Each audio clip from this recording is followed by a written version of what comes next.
Ma première rencontre avec le judo, ça a été à l'école. Je me suis sentie à ma place. Parce qu'à l'école, je ne me sentais pas forcément à ma place. Là, dans le judo, je me suis dit, c'est ça que je veux faire. Pour moi, tout part de là. Je m'appelle Clarisse Agbenienou, je suis dans la team Toyota. Je suis membre de l'équipe de France de judo et je suis qualifiée aux Jeux Olympiques. Mes parents, surtout mon papa, quand j'ai commencé le judo, et j'ai dit que je voulais en faire quelque chose de plus sérieux, il a dit non, mais ça n'existe pas, il faut aller à l'école.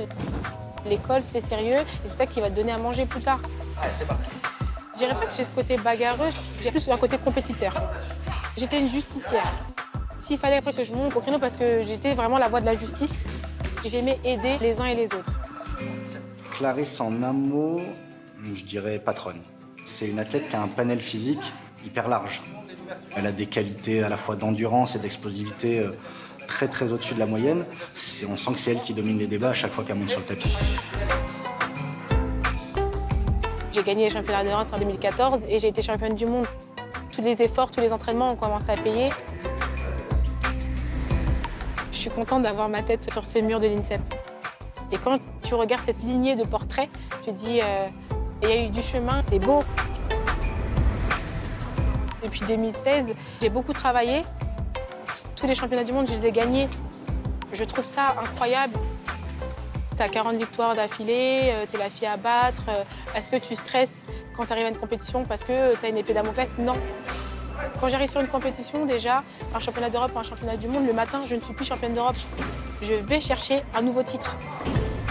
C'est quelqu'un qui fonctionne beaucoup au challenge et comme elle n'aime pas être battue ou être mise en difficulté, elle va chercher à se surpasser pour montrer qu'on l'a peut-être sous-estimée ou qu'on a peut-être eu tort ou qu'elle est plus forte que l'objectif ciblé. C'est à ça qu'on reconnaît les grands champions et les grandes championnes. L'enjeu de ces JO, ça sera l'accomplissement de tout ce que j'ai fait. 4 fois championne du monde, c'est génial. Mais j'ai pas fermé ma boucle. Pourquoi je pourrais pas avoir cette médaille qui me manque? Les auteurs, ils écrivent leurs livres jusqu'à la fin et ils mettent leur signature. Je veux mettre ma signature à ce moment-là. Je veux aller jusqu'au bout. J'arrive aux Jeux Olympiques. Là, je suis dans ma finale. J'imagine vraiment un jeu d'échecs, coup après coup. Il y aura des jeux de regard, du stress, du souffle. Ça sera un combat qui sera difficile, mais je serai prête mentalement, physiquement. Elle va se dire, c'est mon tour. Moi, je vais me dire, mais t'as rêvé, ma cocotte. J'attends ça depuis des années. C'est quelqu'un qui aurait pu gagner si j'avais pas été là, mais comme je vais lui barrer la route, désolée.